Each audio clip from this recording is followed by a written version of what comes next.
professor Alexandre Linares. Vamos tratar na minha aula sobre competências de ciências humanas e suas tecnologias. Pensamento liberal. Nós vamos tratar hoje do aspecto importante na compreensão do Estado, que é o pensamento liberal e como ele conformou o Estado de Direito, questão muito importante para o Enem.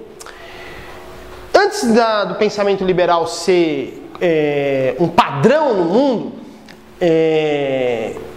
diante do desenvolvimento capitalista, se enfrentava na sociedade, em particular durante o período feudal, uma série de privilégios das castas sociais, das camadas privilegiadas da população. Como vocês devem lembrar, na história das sociedades, nós já vimos a questão da origem do Estado e do direito anteriormente, e no desenvolvimento das sociedades a partir do fim da Antiguidade, você surgiu na Idade Média um modelo de sociedade baseado no feudalismo, no modo de produção feudal. Lembrando, feudo é uma dádiva dada por um senhor, uma propriedade, um título de nobreza. Todos vocês já devem ter ouvido falar, inclusive, da expressão sangue azul. Sangue azul para definir o sangue nobre de alguém. Esse termo, essa noção, essa categoria criada naquele período, estabeleceu como princípio a ideia de que algumas pessoas tinham direitos superiores aos outros. E desta forma, tinham mais direitos, privilégios. E dessa forma se colocavam sobre os demais. Na sociedade feudal, uma das características particulares é que as pessoas normais, os trabalhadores, nasciam na condição de servos. Nasciam para servir os senhores das terras, os senhores feudais, os guerreiros do rei. Toda a nobreza que detinha, possuía o poder sobre a terra. Isso é uma questão importante para entender a origem do pensamento liberal, porque ele é uma contraposição a todos os obstáculos criados no período feudal para o desenvolvimento econômico e político da sociedade. A primeira lógica do liberalismo foi questionar o conjunto dos privilégios. Quais eram os privilégios do feudalismo? Vamos entender um aspecto dominante no feudalismo importante. O senhor detinha todas as regras sobre os seus domínios. Então, num feudo, que era uma porção de terra de um reino, que o rei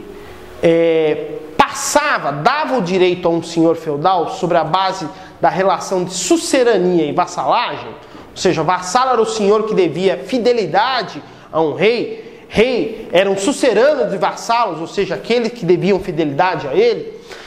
Nessa relação, o senhor detinha todos os direitos sobre a sua terra, e desta forma ele podia inclusive determinar como funcionamento de tudo, funcionamento da moeda, funcionamento dos tributos, funcionamento das leis, funcionamento até dos pesos e medidas. Cada lugar tinha o seu tamanho para 1 metro, cada lugar tinha o seu tamanho, o seu peso para o quilo, cada lugar tinha a sua medida para 1 litro, né? O seu volume para 1 litro, né? Estou usando esse exemplo para entender como era difícil o desenvolvimento econômico dessa região, porque em cada feudo você tinha um verdadeiro obstáculo a se passar para o desenvolvimento, por exemplo, do comércio. Imagina um vendedor de tecido sendo obrigado a se deslocar de um lugar ao outro para vender o seu metro de tecido, sendo que cada metro teria um tamanho diferente a partir de cada feudo. Esses obstáculos que foram solucionados pela unificação territorial dos reinos a partir do desenvolvimento do absolutismo, que foi uma aliança entre a burguesia comercial e os reis para impor o Estado nacional, o Estado absoluto em torno dos reis, se desenvolveu mais profundamente com o questionamento da origem e do desenvolvimento da economia.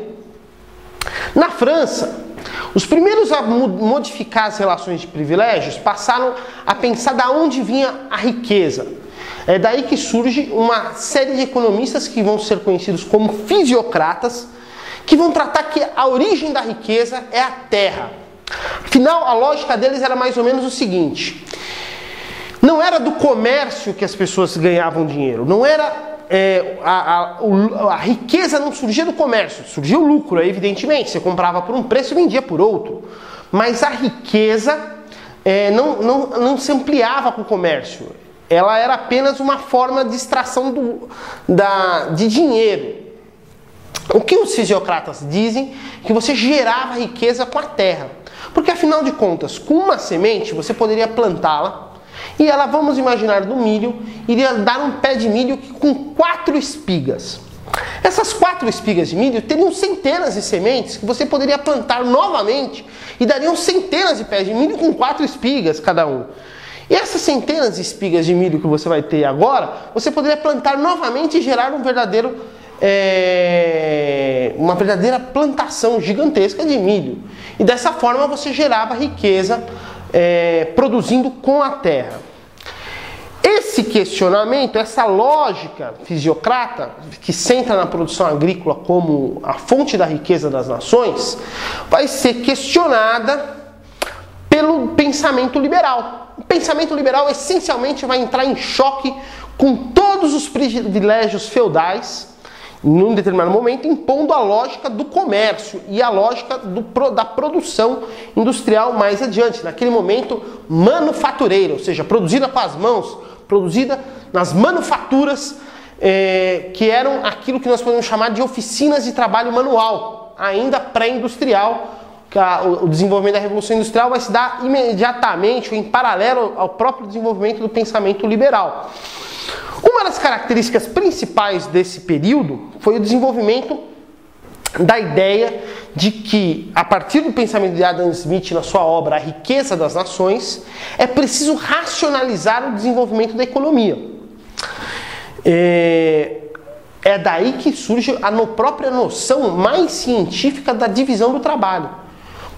Essa noção que o liberalismo, a partir do pensamento econômico do Adam Smith, vai propor, vai colocar, por exemplo, um dado importantíssimo. Uma pessoa trabalhando para produzir, por exemplo, alfinetes, sozinha, se passar o dia inteiro trabalhando sozinha em todas as 20 fases da produção de alfinetes, você vai conseguir produzir 20 alfinetes por dia.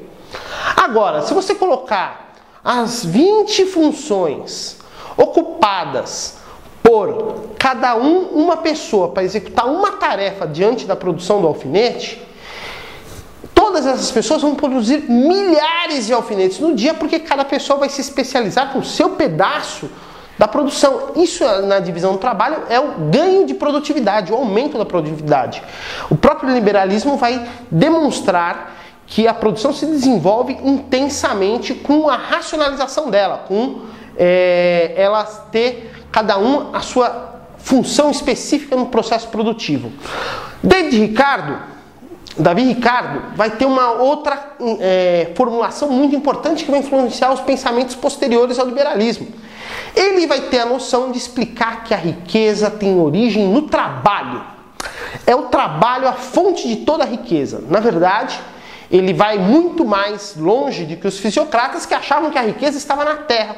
O Davi Ricardo vai demonstrar que é o trabalho humano aplicado sobre aquilo que a natureza dispõe e que o homem converte em produtos, em mercadorias, é que vai ser transformado em valor, em riqueza. Isso é a base daquilo que o Marx vai desenvolver como a própria noção de produção da mercadoria no momento seguinte, ao fazer a própria crítica ao liberalismo e ao capitalismo. O liberalismo, como uma noção de Estado, é questionar o conjunto de regras que se impõe ao livre iniciativa das pessoas na produção. Posteriormente, na atualidade, a própria noção de neoliberalismo é o questionamento de qualquer presença do Estado como agente na atividade econômica, seja para incentivo ou seja para limitação.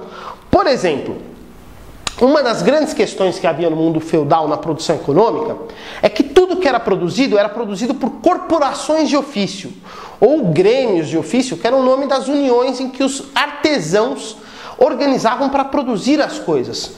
Um detalhe importante, um pintor, por exemplo, naquela época, que era equivalente a essa câmera digital que vocês têm, porque na época não tinha como tirar fotografias.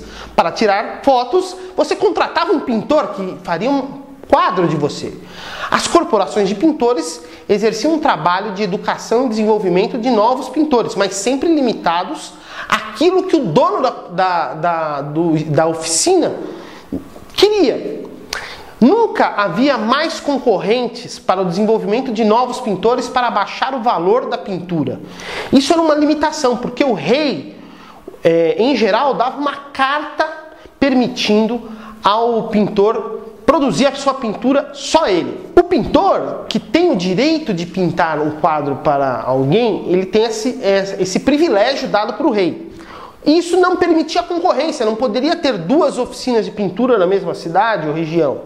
A mesma coisa com todos os outros tipos de produção. O perfumista, o ferreiro, o relojoeiro, todos esses, o fabricante de tecido, todos eles tinham então os privilégios que limitavam o desenvolvimento de novas formas de produzir, novas técnicas de produção e, evidentemente, faziam com que a produção ficasse muito limitada, estagnada por falta de competitividade. Ainda que esse conceito nós vamos poder discutir e mesmo fazer uma crítica a ele, porque mais adiante ele vai entrar em contradição com o próprio desenvolvimento da sociedade. Mas como nós estamos tratando do liberalismo, é importante ter a noção do seguinte, que o liberalismo postou a criticar as bases jurídicas e econômicas da velha sociedade. As bases jurídicas questionadas pelas necessidades do desenvolvimento econômico da nova sociedade que nascia. Era a superação da velha sociedade feudal, medieval, por uma nova sociedade que nascia, já inspirada profundamente nos marcos do Renascimento, do Iluminismo e, evidentemente, da Revolução Industrial, que vai marcar profundamente o nosso planeta. O que vai estar por dentro desse marco? Um processo de transformação radical. Lembrando que o significado de radical é ir à raiz das coisas.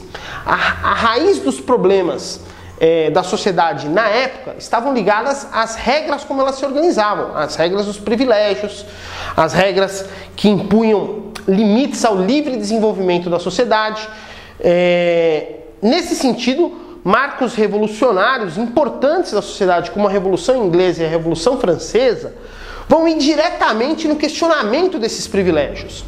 Vejamos só, o desenvolvimento do pensamento liberal vai questionar o conjunto das regras. Por exemplo, a Revolução Francesa vai questionar o direito de associação das corporações. Evidentemente, isso terá um impacto também aos trabalhadores. Podemos ver quando formos tratar da Revolução Francesa. Mas, ao questionar o direito de livre associação, a ideia básica do pensamento que influenciava a Revolução Francesa tinha um fundo liberal, que era dizer o seguinte: ninguém vai poder se associar num cartel para definir o preço do produto, porque a livre competição vai ter que ser desenvolvida. Isso está na raiz do próprio conceito base da Revolução do liberalismo, que é deixe fazer, deixe passar. Laissez fazer, laissez passer. Qual que é a base disso? Deixe as pessoas produzirem, deixe as pessoas venderem. No mundo limitado pelas regras de privilégios, algumas pessoas tinham mais privilégios que outras. Então, só um tinha o direito de vender algo numa região. Isso era barrar a possibilidade de um concorrente vender algo mais barato lá. E essa competição gerava, evidentemente, a procura por métodos e formas de produzir de modo mais barato ou mais produtivo. É nesse desenvolvimento que você vai ter, desse conceito, que você vai ter a lógica, por exemplo, de que o Estado não pode tributar o comércio, porque isso prejudica o consumo das pessoas, de que o Estado não pode proteger determinados tipos de produção, porque isso prejudica aqueles que querem trazer produtos de outro lugar mais em conta, mais barato. Evidentemente, esse discurso, a princípio, parece muito lógico. Só que ele gera, evidentemente, uma contradição dentro dele. Porque ao você deixar as pessoas produzirem, fazerem sem nenhuma regra, evidentemente você pode gerar verdadeiras desigualdades a partir disso. Por exemplo, você pode fazer com que determinados segmentos econômicos de uma região sejam profundamente atacados. Na atualidade, nós podemos usar o exemplo dos próprios tratados de livre comércio. Tratados de livre comércio, como nós podemos lembrar de alguns, como a área de livre comércio da América do Norte, o NAFTA, ou o mesmo Mercado Comum do Sul, Mercosul, que permitem que regras de deixe fazer, deixe passar, sejam equalizadas entre as várias nações que compõem essas áreas de livre comércio. A própria noção de blocos de livre comércio, de áreas de livre comércio, é uma noção que vai ser muito profunda naquele conceito que é o neoliberalismo. A noção disso é muito importante, porque ela traz a ideia de que isso desenvolve mais economia. Mas um exemplo no Brasil, gritante, teve um impacto profundo, foi quando as fronteiras foram abertas para produtos laticínios do Mercosul. Milhares de famílias pequenas produtoras de leite no Brasil sofreram um impacto profundo, porque a concorrência com os produtores de outros países, como Uruguai e Argentina, teve um impacto diretamente na capacidade dessas famílias que tinham uma produtividade menor serem atingidas. Dessa forma você entende que a própria necessidade de proteção comercial, da proteção contra o livre comércio, é um aspecto das políticas de Estado que fazem parte da contraposição à lógica essencial do próprio lema do liberalismo, que é a lógica da mão invisível do mercado. O pensamento liberal tende a acreditar que não é preciso ter regras, porque o mercado pode se desenvolver por conta própria na melhor forma possível, porque ele estimula as melhores tendências para o desenvolvimento humano, o que não é uma verdade. Evidentemente, é preciso refletir sobre os diferentes impactos que isso tem na sociedade. A ausência de legislação trabalhista, por exemplo, durante um período do desenvolvimento do liberalismo, particularmente da sua Revolução Industrial, e até hoje presente no mundo, permitia jornadas de trabalho que beiravam a escravidão. Se no início da Revolução Industrial, nas fábricas de tecido, você tinha jornadas de trabalho de 16, 18 horas por dia, crianças de 8, 9, às vezes idades menores, trabalhando, hoje você tem, seguindo a mesma regra da mão invisível do mercado, menor preço, maior velocidade de produção, hoje você tem nas oficinas de confecção, mesmo no Brasil, em regiões de polos de têxteis, como a região do Brás, em São Paulo, a região do Bom Retiro, casos de trabalho escravo detectado. Tudo porque o preço mais barato se impõe sobre todas as regras. Isso, evidentemente, é um problema, porque a sociedade é jogada a um nível de barbárie, né? Um nível de que as regras da própria civilização, os direitos elementares das pessoas, direitos como o direito a uma jornada de trabalho que permita ela poder desfrutar um pouco da vida, né? Cuidar, descansar, são questionadas pela lógica da imposição da mão invisível do mercado. Outro aspecto importante é a negação dos tributos. O liberalismo sempre questionou os tributos, porque a própria lógica da tributação, do imposto, é a lógica da intervenção do Estado na economia, a exigência que o Estado pegue uma parcela da riqueza em circulação na sociedade para que seja utilizada pelo Estado.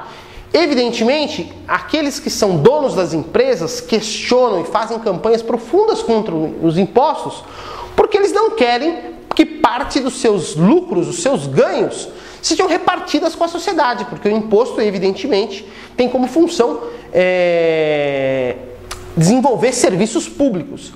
Como para o proprietário dessa empresa pouco importa a escola pública funcionando, ou o hospital público, ou qualquer outro tipo de serviço público, a lógica deles é questionar o tributo. Esse é um dos elementos do liberalismo profundos, que questiona a própria noção de Estado e, ao fim, no seu pensamento, como alguns teóricos chegam a dizer, a lei do mais forte é a única lei que existe, ou seja, a lei daquele que é mais apto a poder desenvolver plenamente as suas capacidades de iniciativa, e quem não for capaz disso, evidentemente, não é capaz de viver na sociedade, tem que estar fora das lógicas da sociedade, pode ser considerado como quase um parasita na sociedade. Olha, é interessante pensar nesse aspecto, porque esse é um debate da política presente no nosso mundo hoje. Em todos os aspectos, a disputa entre o Estado que intervém através de políticas públicas para solucionar as necessidades do povo contra aqueles que defendem que o Estado não deve intervir para solucionar problemas e desenvolver políticas públicas para o povo, e adotam políticas de eliminação de direitos e questionamento de todos os tipos de intervenção do Estado. Esse é um dos aspectos do liberalismo. O liberalismo, evidentemente, sofreu uma crítica em sua época.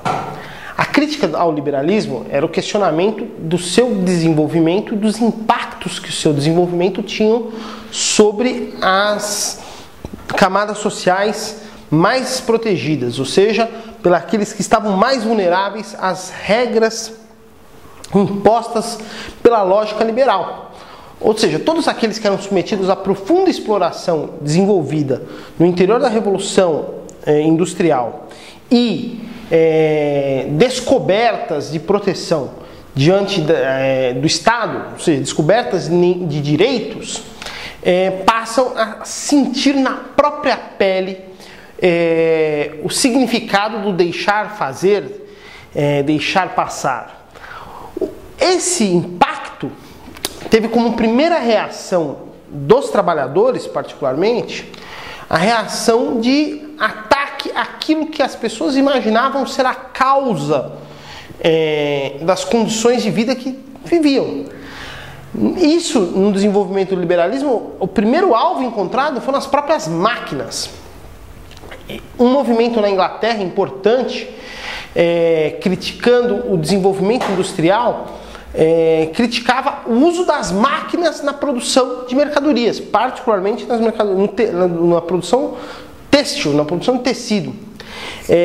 Esse processo, que ainda não era uma crítica ideológica ao capitalismo, uma crítica ideológica ao liberalismo, era uma crítica prática daqueles que sentiam na própria carne, na própria pele, o sofrimento que essa regra impunha àqueles que estavam na base da pirâmide social, aqueles que viviam as condições de trabalho mais difíceis. A primeira reação foi quebrar as máquinas que eram vistas por aqueles que sofriam as condições de trabalho impostas pelas novas tecnologias, pelo maquinário e pelas novas imposições do mercado de competição.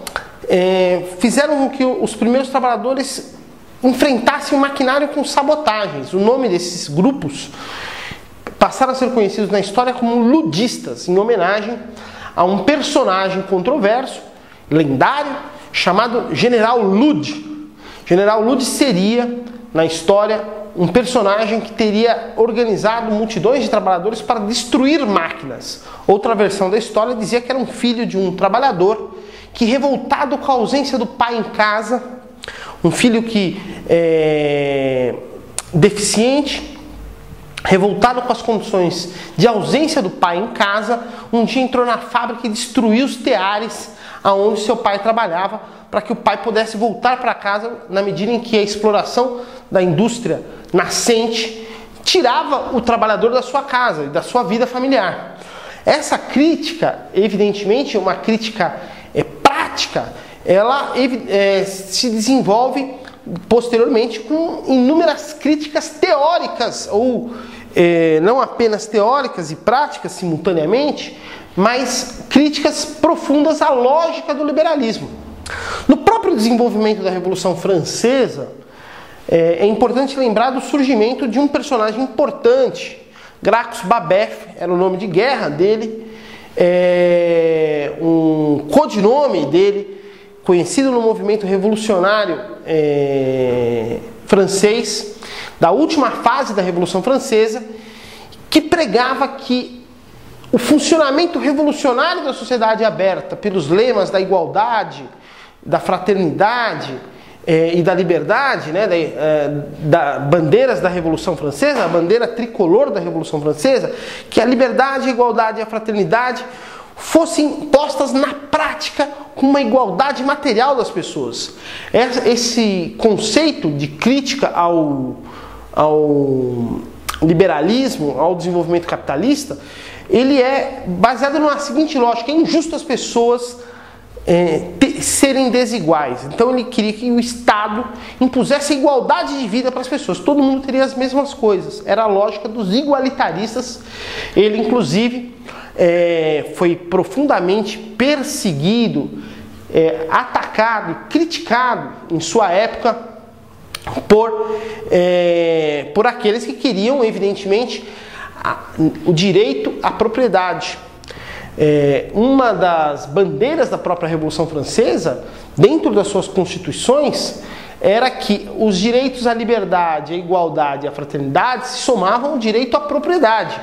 E no mundo igualitarista, evidentemente, o direito da propriedade entra em contradição com a igualdade material das pessoas. Então, Gracchus Babeuf vai ser inclusive condenado no período de reação da Revolução Francesa, no período já termidoriano, período em que a Revolução Francesa começa a retroceder as conquistas revolucionárias, principalmente de 1793. Ele, posteriormente, já em 1798, vai ser condenado à morte e vai colocar na história uma das mais célebres frases, tão repetida pelo ex-presidente Luiz Inácio Lula da Silva: a luta continua. É dele essa frase, destinada, inclusive, fundamentalmente destinada aos seus filhos na sua carta às vésperas da sua execução. A crítica do igualitarismo vai ser uma crítica inicial ao liberalismo econômico que se desenvolve na sociedade no período. Vai ser continuada por outros pensadores, particularmente pelos chamados, muito conhecidos, também integrados no mesmo grupo, dos socialistas utópicos. A utopia do igualitarismo vai somar a crítica idealista da sociedade industrial capitalista, desenvolvida por Herbert Weyl, Charles Fourier, Saint-Simon, todos esses personagens da elite social.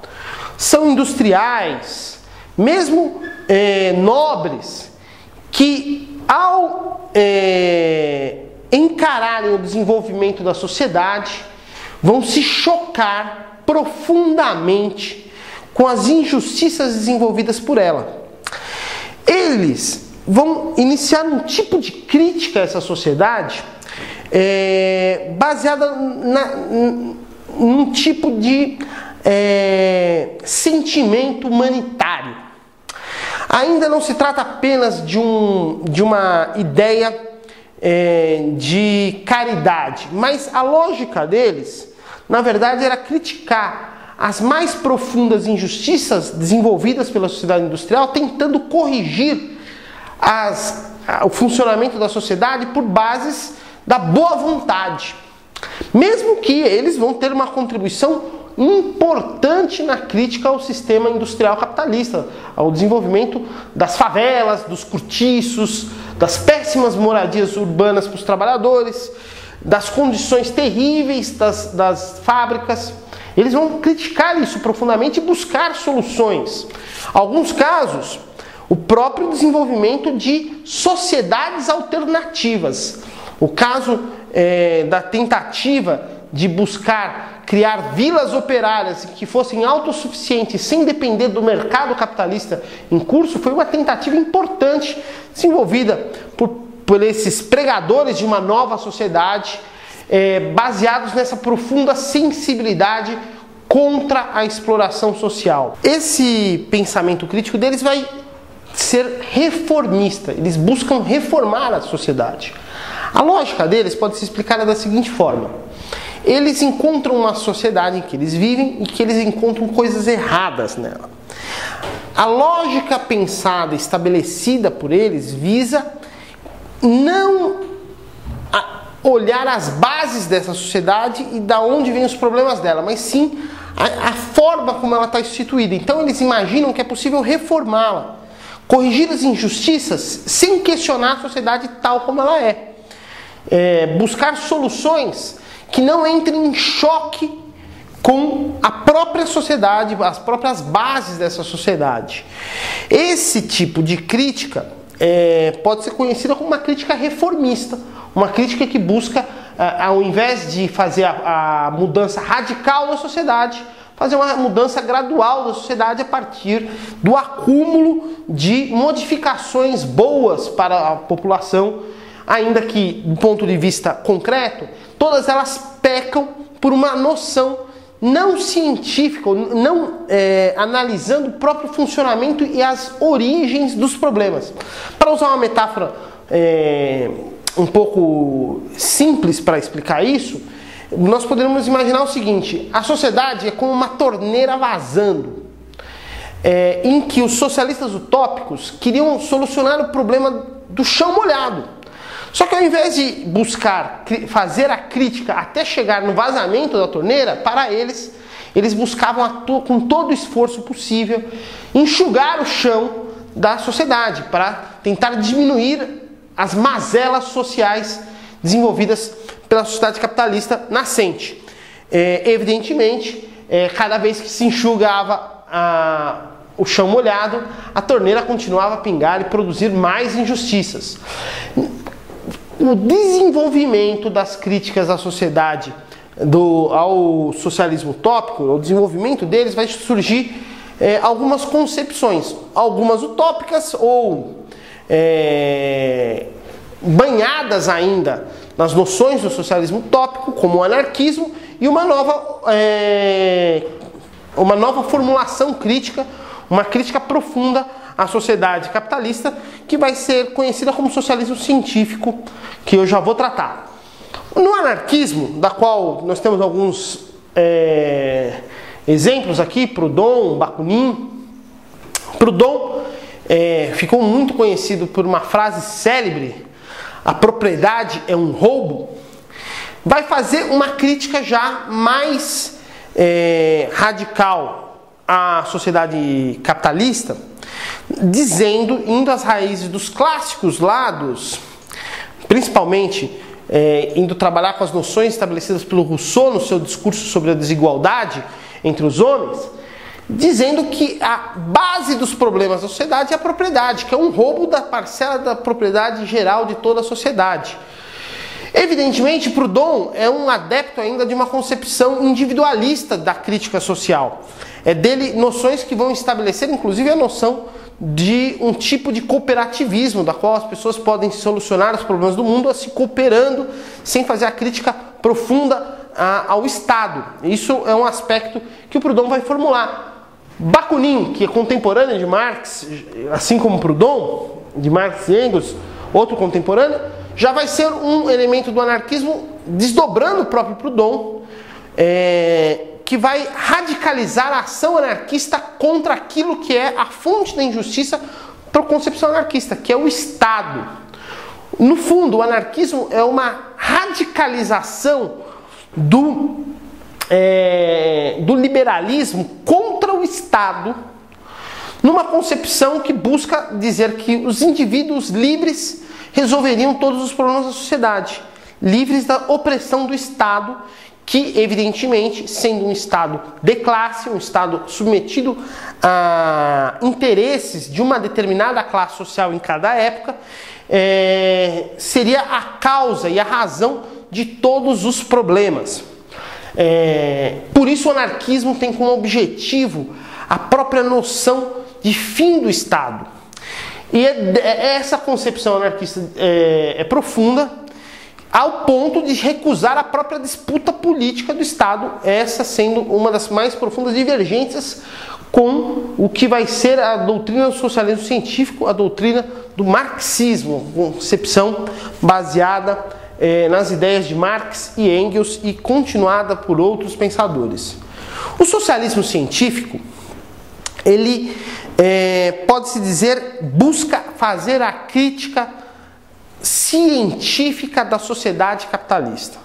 Busca entender o seu funcionamento, busca entender as suas regras internas, as suas entranhas. Marx, Engels e outros de seus companheiros na sua época vão trabalhar a análise, primeiro, materialista da história. Por isso que o socialismo científico é conhecido como uma concepção materialista da história que critica todos os desvios idealistas, aqueles que buscam não basear as relações materiais como a causa dos desenvolvimentos externos da sociedade, dos desenvolvimentos concretos da sociedade. O que Marx vai afirmar na sua crítica à sociedade capitalista? Primeiro, que o desenvolvimento da sociedade se dá inteiramente baseada na oposição entre interesses daqueles que são os componentes antagônicos de cada época histórica. Se na origem do Estado, na origem da sociedade, o Estado não existia, a partir do desenvolvimento da propriedade privada no interior da sociedade, iniciou-se uma contradição entre aqueles que possuíam a propriedade e aqueles que não a possuíam. Se num momento essa contradição era a luta do escravo contra o senhor de escravos, se no outro momento foi a luta entre o servo e o nobre feudal, e se no momento seguinte essa luta foi a luta entre o proletário, entre a classe operária, o trabalhador, e aquele que é o detentor das fábricas, o detentor do capital, o burguês, o capitalista, essa sociedade é uma sociedade de luta de classes. É uma sociedade em que interesses sociais opostos estão em confronto. É aquilo que nós podemos ver nas notícias entre trabalhadores contra patrões lutando por interesses contraditórios. Se o patrão se interessa pelo lucro, ele quer que o trabalhador ganhe menos e trabalhe mais. Enquanto o trabalhador que interessa por uma condição de vida melhor, luta concretamente por melhores salários e por menos tempo de trabalho. Entre tantas outras lutas que existem da classe trabalhadora. O fato é que, além disso, Marx vai fazer uma análise do Estado também, demonstrando que o Estado, a sua origem, é a necessidade das classes dominantes terem um instrumento de coesão e opressão social sobre as classes dominadas. Essa é a razão pela qual todos os instrumentos de Estado estão a serviço da classe dominante. A proteção da propriedade, a proteção dos ricos. Essa é um aspecto presente na crítica de Marx. Marx também vai formular que o desenvolvimento da sociedade capitalista vai derrubar as muralhas da China que existiam entre os mercados, transformando o planeta num único mercado dominado pelo sistema capitalista, suplantando todas as outras formas de produção que ainda vão persistir, sendo evidentemente esmagadas pelas relações capitalistas de produção. Marx vai formular a concepção que os trabalhadores não podem apenas criticar o sistema, mas eles devem se organizar politicamente e não apenas sindicalmente, como os anarquistas, particularmente o sindicalismo revolucionário, que na medida em que o sindicalismo revolucionário não visava a crítica ao poder político da sociedade, mas sim a defesa sistemática dos interesses dos trabalhadores materiais, o socialismo científico, a partir do movimento comunista, iniciado por Marx e Engels com seu manifesto do Partido Comunista em 1848, eles vão propor a necessidade de que os trabalhadores disputem a política da sociedade para derrubar o capitalismo, ou seja, implantar medidas que superem as relações de exploração capitalistas, propondo que a propriedade dos meios de produção, ou seja, das fábricas, dos meios de circulação, das estradas de ferro e navios, da terra, que toda a propriedade seja parte de um Estado controlado pela maioria do povo. Esse Estado colocaria o conjunto da riqueza da sociedade para atender às necessidades da maioria da população. Desta forma, você permitiria à maioria controlar a riqueza produtiva, controlar toda a força produtiva, não mais a partir da lógica privada, que é a lógica do lucro para alguém, mas sim da lógica social. é essa a base que o socialismo científico vai propor para uma sociedade comunista que não vai ter mais Estado, porque não vai haver mais necessidade de um Estado opressor. Por quê? Na concepção científica, ao você socializar a produção das necessidades humanas, da riqueza humana, você socializa tudo que as pessoas precisam. Então, a partir disso, a propriedade social produzida nas fábricas, circulada nas terras, nas fazendas, passa a ser para atender as necessidades do homem. Por isso, você vai ter, inclusive, uma formulação desenvolvida por eles e continuada por outros, de que você vai ter uma planificação econômica, ou seja, uma economia baseada num plano cujo objetivo é atender às necessidades da sociedade e não mais o lucro do capitalismo, que é a essência do liberalismo. O desenvolvimento do Estado de Direito no século XX vai ter impactos profundos com o processo de acirramento das condições da luta de classe no planeta e do desenvolvimento econômico das forças produtivas. Vamos tentar entender um pouco o processo pela qual passa o século XX. No final do século XIX, nós temos o desenvolvimento já de um trabalho das potências imperialistas, das potências econômicas mundiais da sua época, de tentar repartir o mundo entre elas. Particularmente a partir das conferências de Berlim, busca-se dividir o mundo em áreas de influência sobre cada uma das grandes potências imperialistas que vão se tornar os grandes potências coloniais do período. Alguns dos velhos impérios surgidos nas grandes navegações vão preservar alguns territórios. Um exemplo da Espanha, que continua mantendo territórios na Ásia, como as Filipinas, e Cuba na América, no Caribe, no continente americano, e como Portugal, que continua preservando seu vasto império colonial com posses na África e na Ásia, como Macau, incrustado no território chinês, e ainda o Timor-Leste, incrustado num pedaço da Oceania, e também ainda suas possessões territoriais na Índia, né? Esses velhos impérios coloniais já decadentes, do velho desenvolvimento das grandes navegações, passam a ser disputados pelos novos impérios, que já desde o século XVI, XVII, XVIII, passam a ter um lugar destacado de domínio de áreas do mundo, como a Inglaterra, que passa a ser a senhora dos mares, um império onde o sol nunca se põe, porque os territórios ingleses eram tamanhos do mundo em que o sol sempre brilhava em um pedaço do Império Britânico, onde eles possuíam um vasto controle dos mares através da sua marinha real. Outros impérios, como a França, também vai ter grandes possessões territoriais, com porções consideráveis da África vão estar sob domínio francês. Parcelas gigantescas do norte da África subsaariana, também territórios na Ásia, a chamada Conchinchina, Indochina, são todos territórios de dominação francesa, importantes nessa repartição do mundo.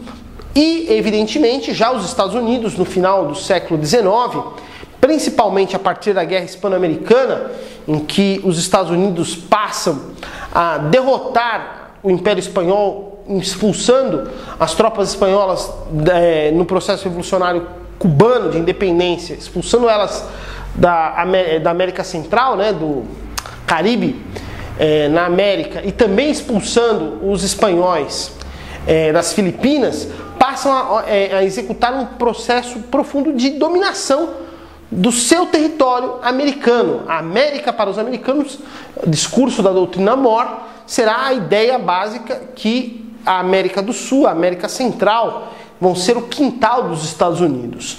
Essa noção imperialista vai fazer com que essas potências busquem repartir o mundo sob sua influência. Galera, obrigado por assistirem a minha aula. Acessem os links e acompanhem todas as nossas aulas. Obrigado!